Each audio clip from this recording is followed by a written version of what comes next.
এই দিনটা মূলত একটা তাড়া থাকে বাড়ি আসার, মা আছে, আত্মীয়স্বজন যারা ভাই বোন সবাই বিভিন্ন জায়গা থেকে আসে, দেশ বিদেশ থেকে।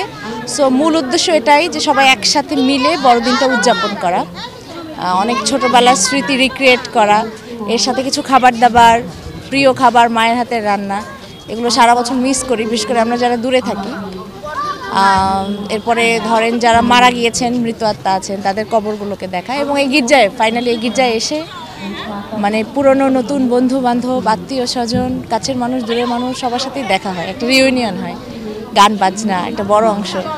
তো সব কিছু মিলিয়ে আমরা আসলে অপেক্ষা করি সারা বছর এই দিনটার জন্য। যিশু আমাদের মুক্তিদাতা হয়ে এসেছেন এই জগতে, আমরা তার মধ্য দিয়ে মুক্তি পেয়েছি, এবং এই মুক্তিদাতা এই জগতে চেয়েছেন সবার মধ্যে শান্তি, একতা ও ভালোবাসা। আর সেই ভালোবাসার জন্যই তিনি ক্রুশে প্রাণ দিয়েছেন এবং গোয়ালঘরেও তিনি ঈশ্বর হয়ে জন্ম নিয়েছেন। তাহলে যিশু খ্রিস্ট আমাদের মুক্তিদাতা হিসাবে আমরা তাকে শ্রদ্ধা করি, স্বাগত জানাই, শুভেচ্ছা জানাই আজকের দিনে। এবং যিশু আমাদের এই পৃথিবীর জন্য অনেক বড় আশীর্বাদ রেখে গেছেন, এখনও তিনি দিচ্ছেন। আর আমরা এই বড়দিনে প্রার্থনা করি যেন সারা বিশ্বে যেখানে যুদ্ধ, অশান্তি, ঘৃণা, সেখানে যেন শান্তি নেমে আসে, এবং আমাদের বাংলাদেশেও আমরা যেন সবাই জাতি ধর্ম নির্বিশেষে সবাই মিলেমিশে শান্তিতে জীবনযাপন করতে পারি।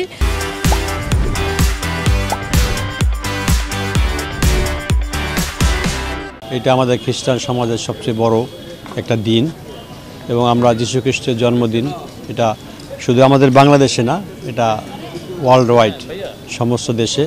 এবং এটা আমরা সমস্ত পরিবার, আত্মীয় স্বজন সবাইকে নিয়ে আমরা মিশা করি, এবং মিশার পরে হয়তো আমরা বাসায় যাই, দিনের বেলা হলে সকালবেলা বাসায় গিয়ে আমরা সব একজনের সঙ্গে একজনের হাত মিলাই বা কোলাকুলি করি, আমাদের শুভ বড়দিনের শুভেচ্ছা বিনিময় করি।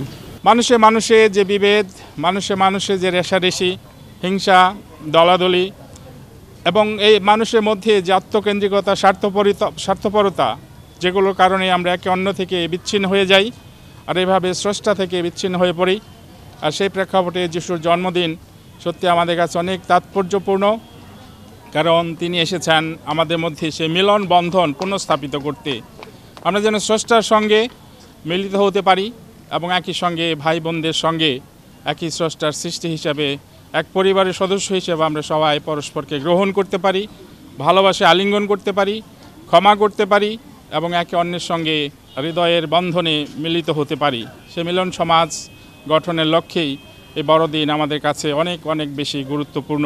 তাই আজকের এই দিনে আমি সবাইকে আবারও প্রভু যীশু খ্রিস্টের জন্ম উৎসবে আন্তরিক প্রীতি, শুভেচ্ছা, অভিনন্দন জানাই। সবার উপর ঈশ্বরের আশীর্বাদ বর্ষিত হোক। শুভ বড়দিন।